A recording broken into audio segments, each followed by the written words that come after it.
Wildflower meadows are a vibrant world, bursting with energy, where a third of our flowering plants thrive. These rich pastures also support a huge variety of wildlife.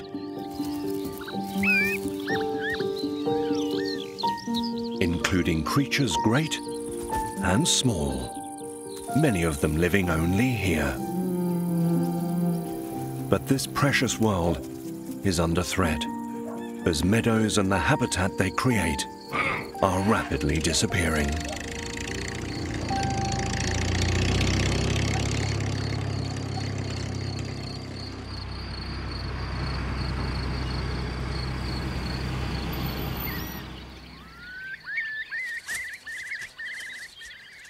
Throughout the Middle Ages, humans began clearing patches of forest so that their livestock had somewhere to graze.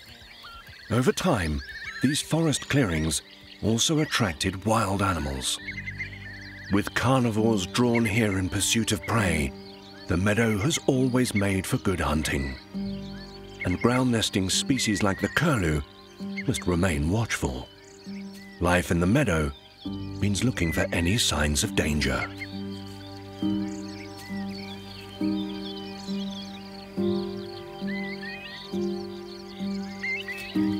Hidden in the rough pasture are plenty of worms, frogs, and mice, as well as eggs. The curlew's nest is surprisingly basic, little more than a shallow scrape of bare earth.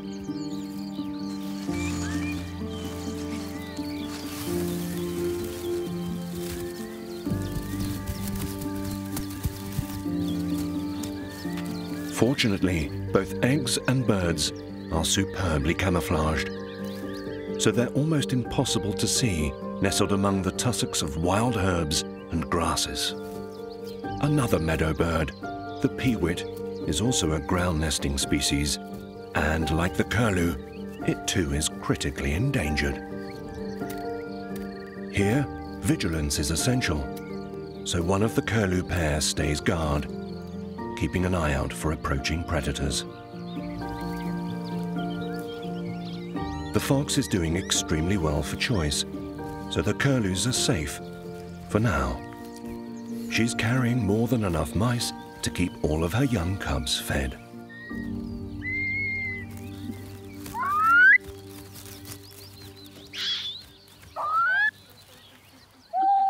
Despite the threat from predators, meadows have always allowed the curlew to prosper. In the past, this traditionally managed rough pasture provided the birds with everything they needed to rear their young. Meadows and pasture land were once widespread, and curlews were common. Today, their numbers are in serious decline. This species, which once thrived on our grasslands, now faces extinction. But why? Could the greatest threat to their future be something even the vigilant curlew is unable to avoid? Meanwhile, the first of the peewit chicks has already left the nest and has begun to explore, so the parents must keep it close by for safety.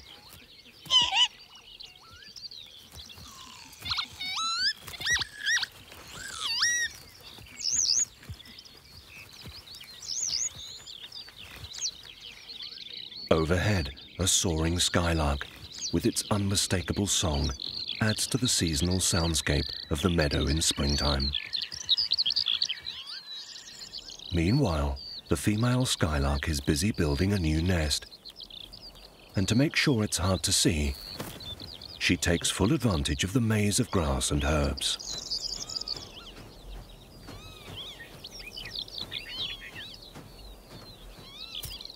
It's an extraordinary disappearing act, and few predators would be able to spot anything here.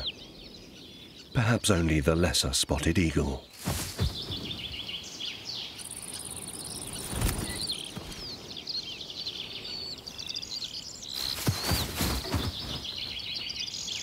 A formidable predator of the grassland, it hunts for small mammals and birds. And yet the skylark's nest remains invisible, even to this eagle's sharp eye. Many species here live between the meadow and the surrounding forest. And among those commuting between the two is the roe deer. With May and the first warm days of spring, he needs to get rid of his old winter coat. But while this male is busy grooming away the old fur, he spots a female. However, she looks very wary of being around another roe deer. Perhaps it's his rather rumpled appearance. There's only a mere glimpse of his splendid red summer coat below the old one. While he grooms and pulls away at his old coat, there's a lot of fur being discarded. However, nothing here goes to waste.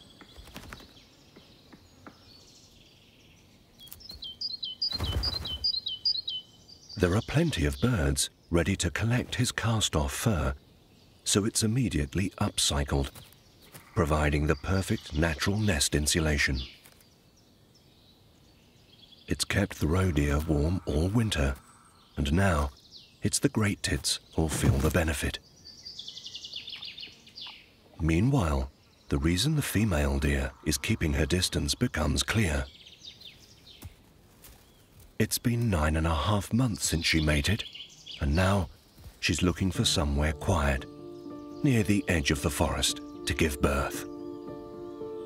But this is no ordinary pregnancy. She actually mated last summer, but the embryos remained dormant inside her until the winter. It was only in December that they started to develop, and now, 6 months later, they're finally ready to enter the world.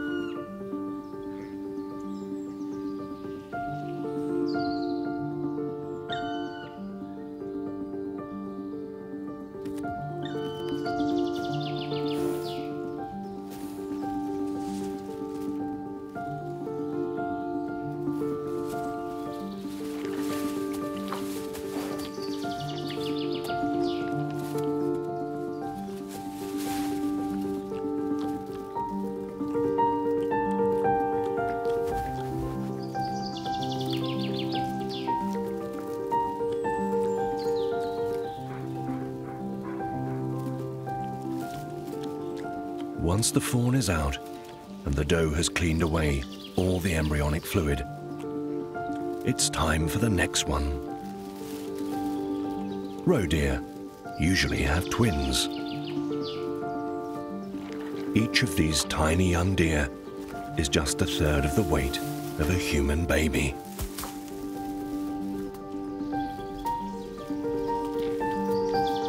Each fawn is meticulously cleaned by their mother for about an hour. It's a crucial process, not only to remove fluid, but drying the coat like this ensures it will insulate them properly. Once they've been thoroughly groomed, they're ready to take their first steps. The forest is a world full of new life in spring, and they'll be much safer here for the first few weeks, rather than out in the open meadow.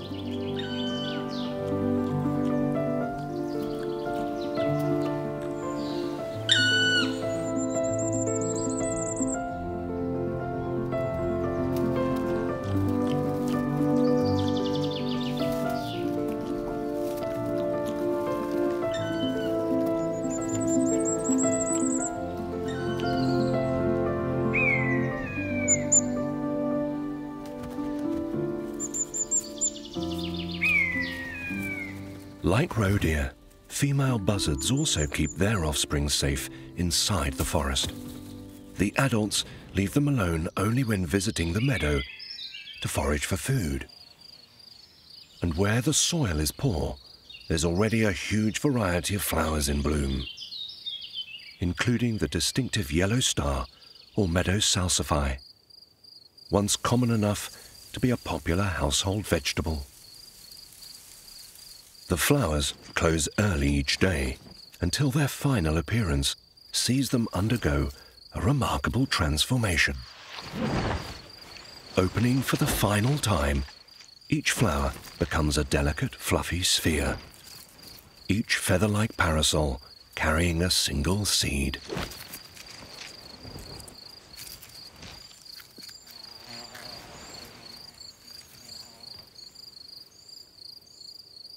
The stems are so light, they're carried away by the wind and can travel far beyond the meadow, which is why these distinctive plants were seen in fields and verges all over our countryside.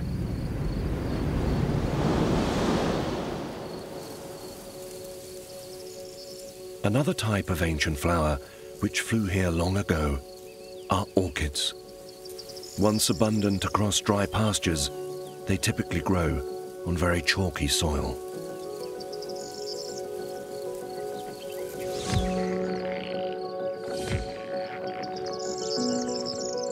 To spread their seeds, these orchids also rely on flight. But first of all, they need help from a neighbor. And among orchids are some of nature's cleverest mimics.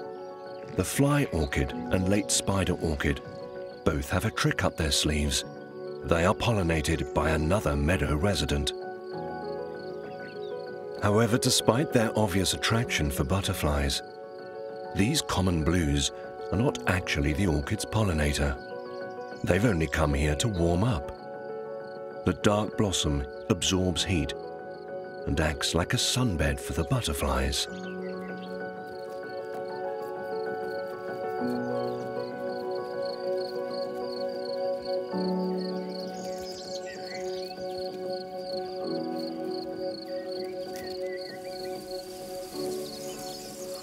The orchids have to wait a little longer for the real pollinators to arrive.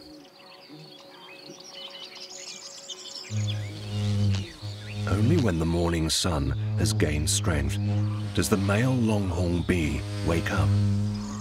They appear much earlier in the year than the females, so they're especially eager to find themselves a mate. Cue the orchids, ready to take full advantage by imitating the shape, color, and even the scent of female longhorn bees, making sure the orchid's flower is irresistible to male bees. And as they try to mate with the flowers, the sticky pollen is glued to the head of the bee.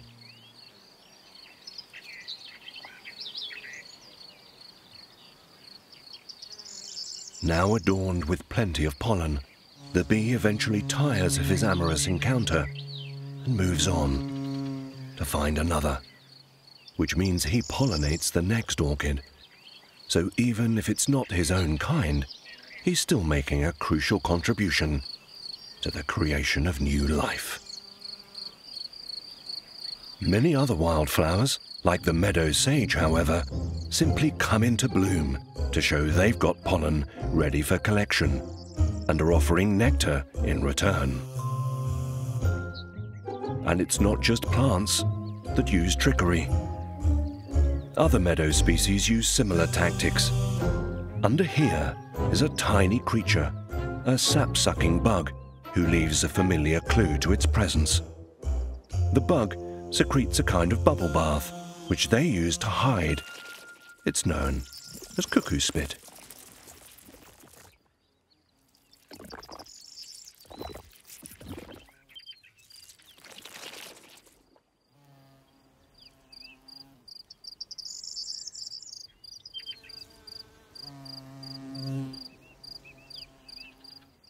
The bubbles are the work of the aptly named spittlebug, which aerates the fluid to form a foam.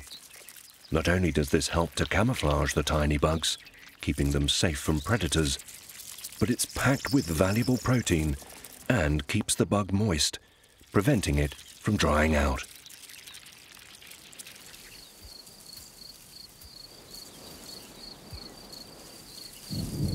Meanwhile, our female roe deer has ventured out into the open meadow.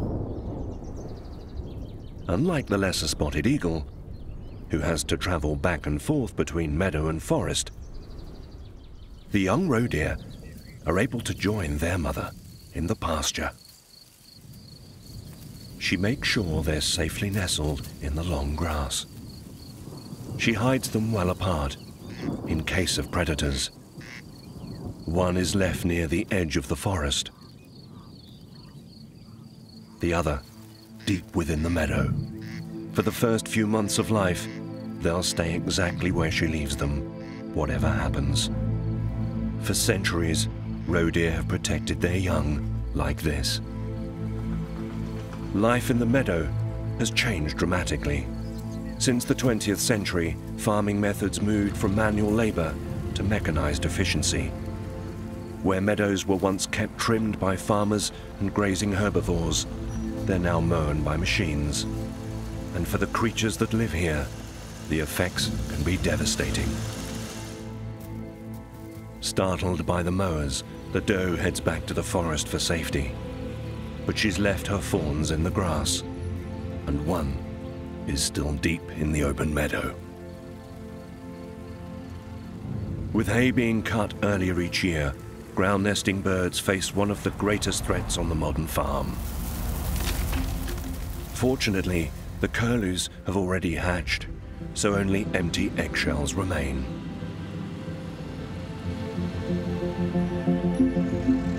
But for the young roe deer left deep in the meadow, if the mowers keep cutting until the field is finished, it won't stand a chance. The little fawn's natural survival instinct is to keep still and stay hidden in the tall grass. But then, fate intervenes, and a summer storm comes to the rescue.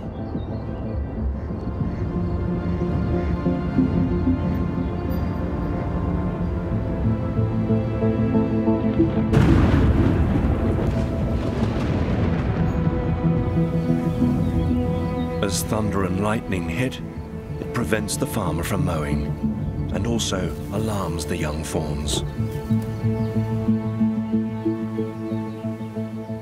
As the storm passes, their mother must now get them back near to her for safety. They make their way through the long grass to find her. After the storm subsides, the meadow is suddenly alive with insects, thousands of them emerging from the ground, providing the skylark with easy pickings. Because it's difficult to see in the long grass, the fawns must stay downwind of their mother so they can follow her scent.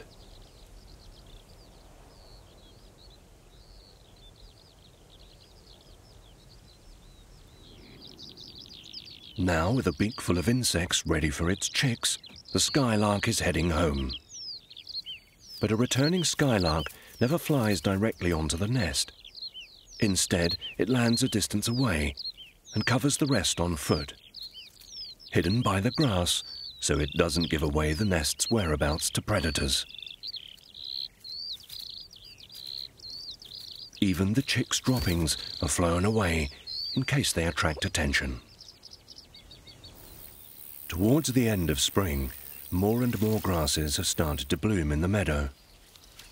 Among them is the quaking grass.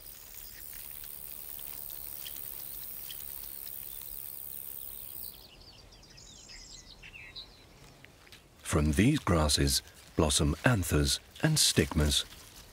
They're emerging in time for the wind, which will blow their pollen from plant to plant. Grasses are flowering plants too.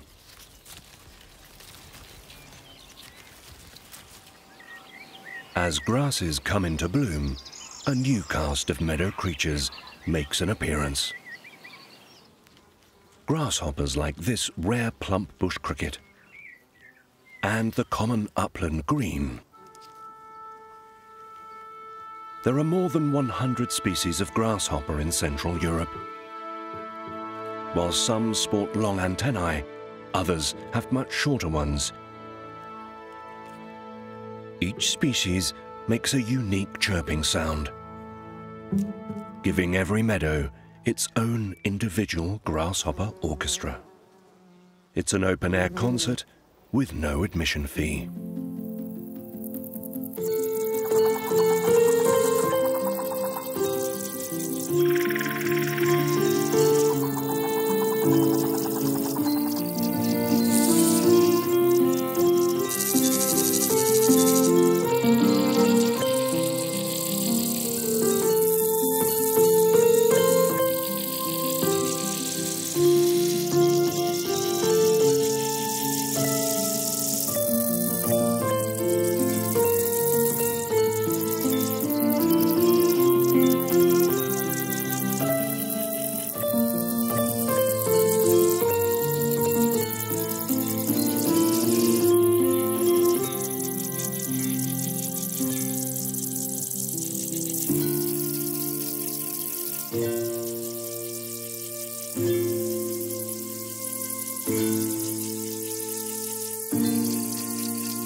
These complex sounds are in fact a mating call. Meadows provide a home for over 3,000 species, and they're particularly rich as fenced pastures where trees and hedgerows are allowed to grow. Many species thrive in meadows partly managed by livestock. As cattle runs are grazed, they provide a special kind of habitat, supporting many more species compared to the fields cut by machines. Even the fence posts are an important part of this perfectly balanced habitat.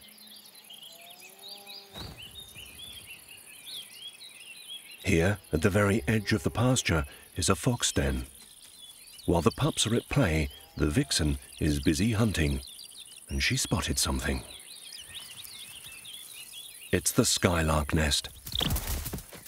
They must distract the fox by running through the thick grass to take flight elsewhere.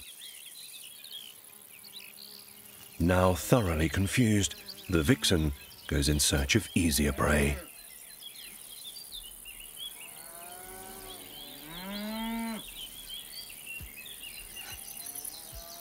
Foxes are omnivorous, so she manages to keep the family well fed with a rich range of other meadow creatures, everything from small mammals to earthworms.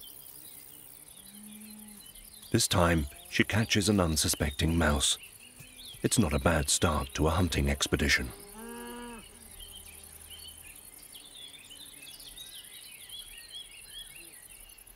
Meanwhile, the skylark chicks are safe because their superb camouflage makes them hard to spot, even in the nest. Time and time again, both male and female catch food and return to the nest to nourish the chicks. They're always greeted by eager, hungry mouths. And every time they visit, the adults take care, approaching on foot from a different direction.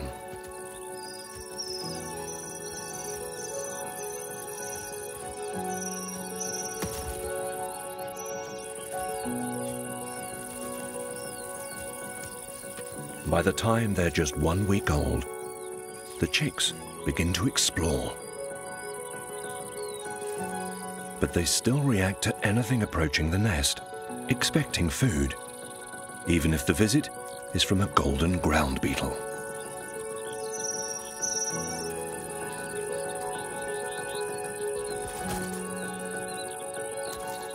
Their growth is rapid, from egg to fully grown fledgling in less than 2 weeks. And provided they're not spotted by marauding predators, the chicks will fledge in a few days.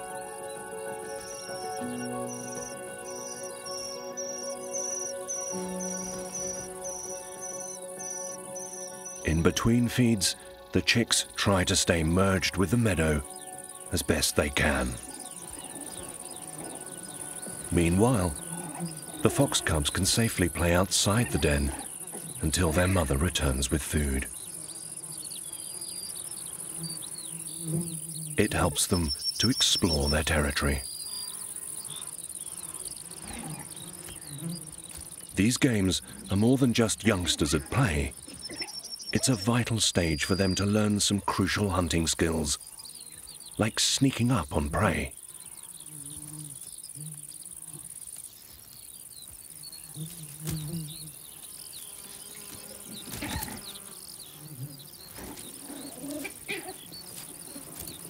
They also become more familiar with other creatures that live here.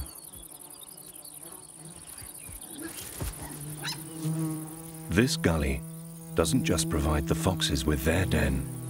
Numerous smaller holes are actually entrances to brooding chambers belonging to solitary bees. They're noisy neighbors, despite their size.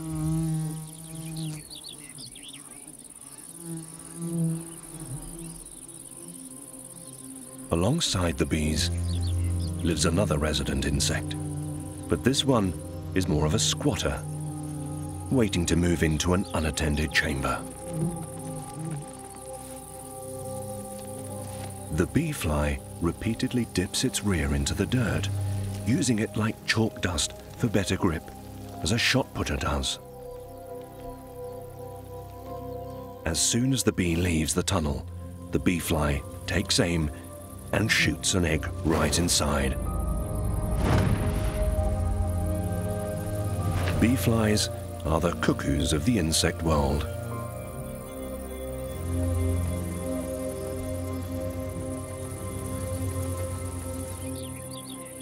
A community of creatures like this one would be impossible in a field cut by machines.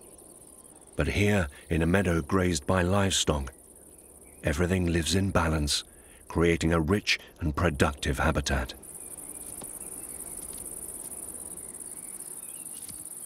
Europe's meadows are also home to several hundred species of cicada, many of which live only in the sea of stalks and grasses.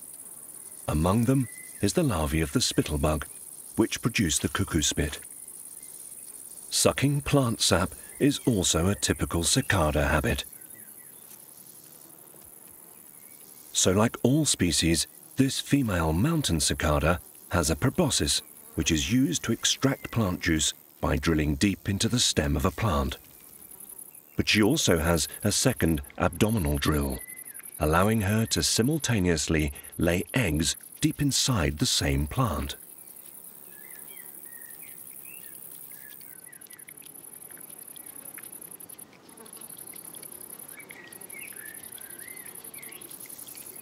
The mountain cicada only lives in meadows that are never fully cut, because then their eggs would be lost as the plants where they laid them would disappear.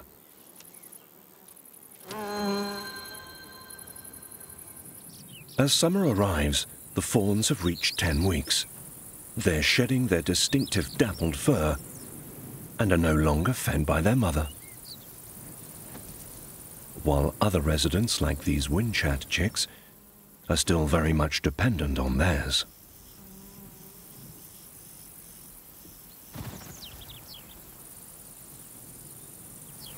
Nearby, the male is looking out for danger.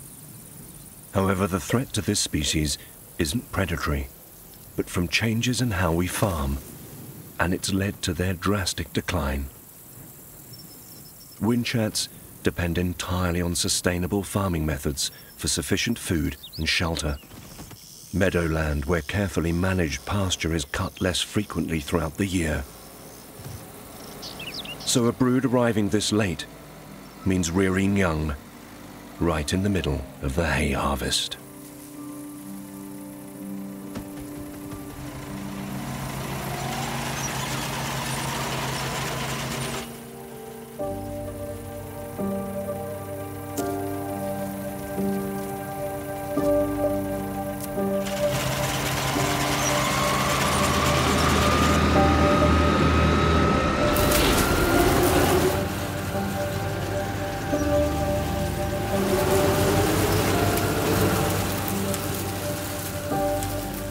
The weather is hot and windy, perfect for haymaking, and the meadows are about to be cut. However, the windchat chicks have not yet fully fledged.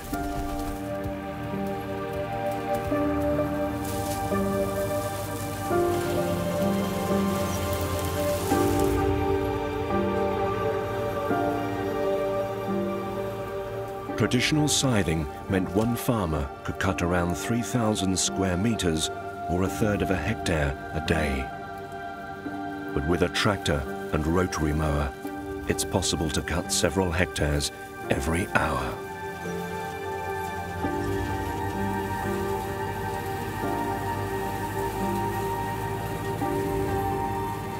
The mower's high-speed blades cut unremittingly, and inevitably many ground-dwelling creatures perish.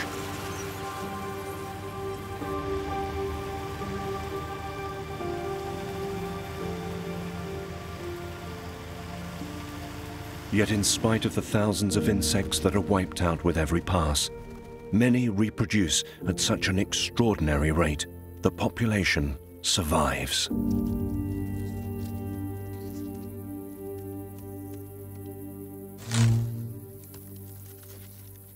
Ironically, many rare and protected plants are also cut and transformed into hay. But unless this meadow is cut, invasive shrubs and bushes would soon overrun it, and the healthy diversity of all species here would cease. Once the tractor leaves, the fate of the windchat chicks becomes clear. Every day, they have become more and more mobile, and they've had a lucky escape, hopping clear of the mower. Now, they're starting to learn how to fly.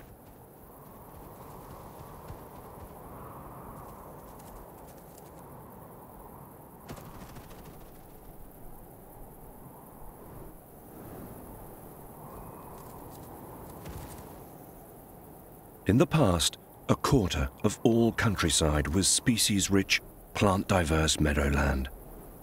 But today, areas where wildflowers can bloom and birds sing to a chorus of insects are fast disappearing, and all because of radical changes in the way we farm. With falling prices for produce and a decline in demand for grass and hay, millions of hectares of meadow were ploughed up, making way for more profitable crops.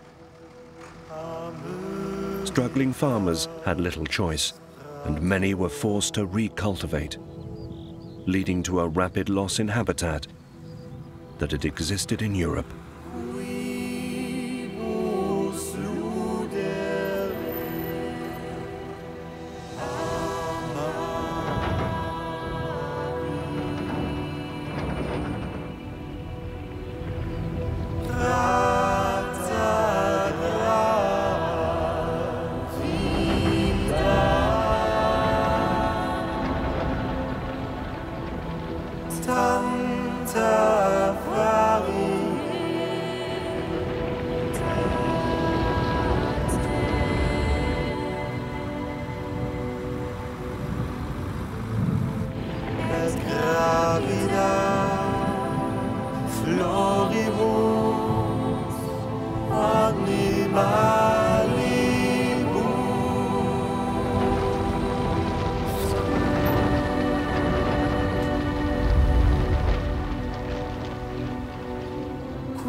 Traditional havens for wildlife are now no longer viable without subsidies to help farmers.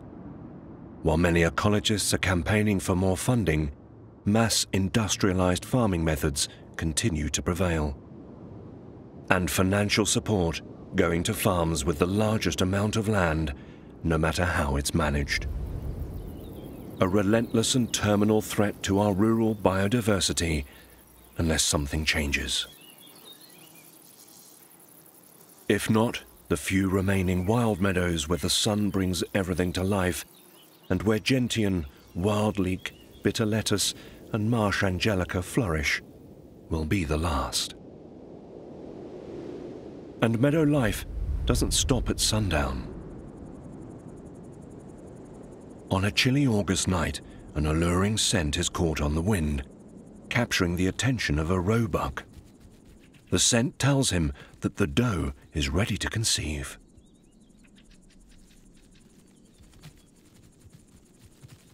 The pair mate several times, making sure that she will give birth to fawns 9.5 months from now. Meanwhile, the success of this year's marsh angelica will depend on the management of the meadow.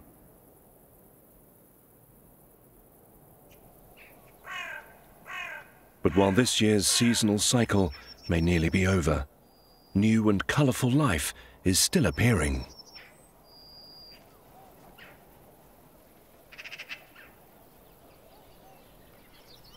Waxcaps are fungi with a wax-like skin, and they only grow in meadows with poor soil. Among them is the glossy parrot toadstool and the vibrant scarlet waxcap, critically endangered, as are the other dozen waxcap species. These are delicate organisms. The scarlet waxcap would be wiped out by a single spread of manure, destroying a fragile fungi that's thrived here for hundreds of years. These mushrooms only appear for a very brief period each year, when the temperature drops below freezing and most meadow creatures have disappeared, a time when the meadow falls into a deep winter sleep.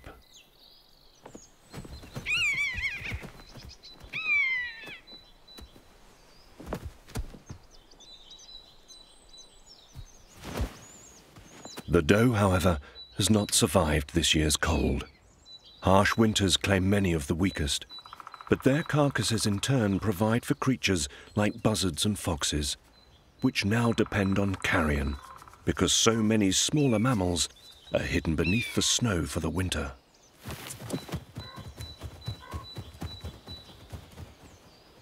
The fox keeps its distance from the scavenging raptors. Even a bird of this size could see the fox as potential prey.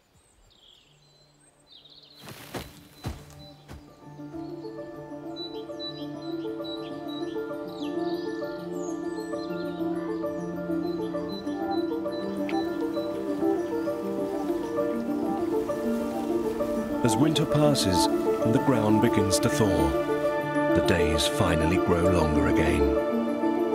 Now, early flowering plants begin to emerge.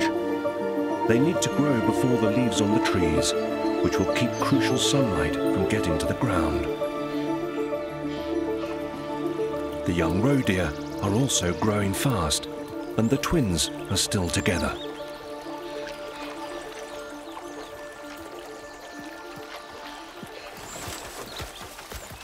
But something has changed.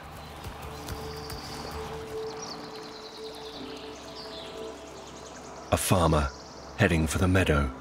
Like many, it's now become a redundant piece of land, uneconomical, providing only protein-poor grass. The decision is made to fertilize this meadow with manure. And a precious place that has been here for centuries will be changed forever in a matter of hours.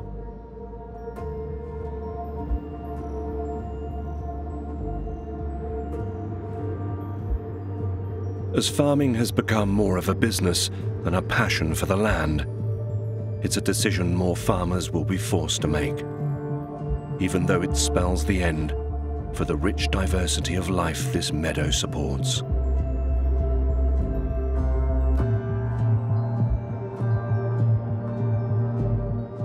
A new regime of intensive grassland management takes over. Soon, the meadow will be unrecognizable.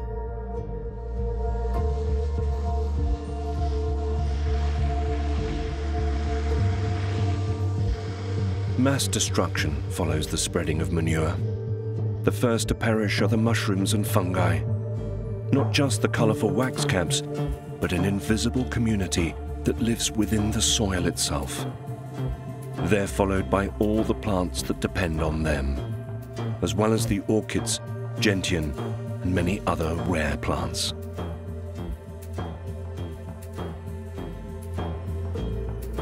In the European Union alone, millions of cattle and pigs produce nearly 2 billion tons of excrement every year. That's the equivalent of over 3 tons of manure for every citizen in Europe.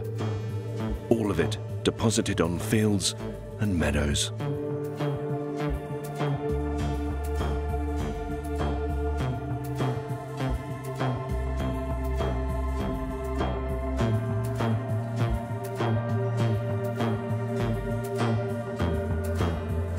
Despite this transformation of the nutrient-poor hayfield into a rich fertilized meadow, this is no environment for most wildflowers.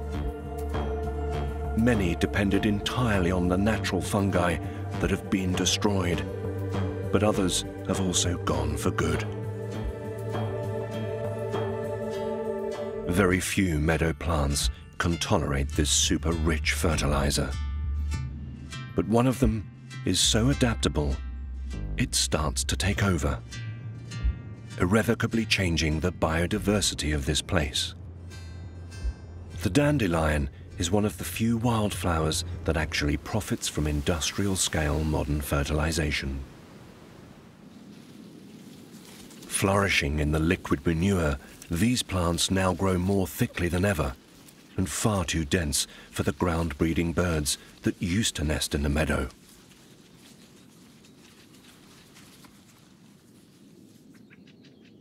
Superficially, the field may look appealing, but it's almost entirely barren.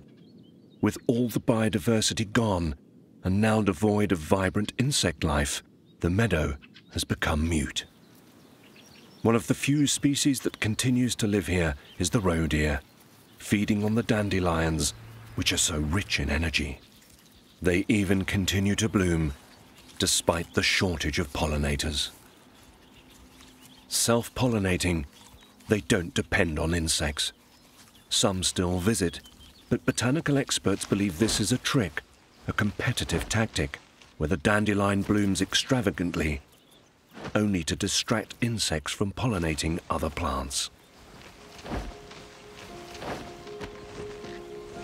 So rapid is its seed growth, a matter of days, that they have now conquered entire landscapes.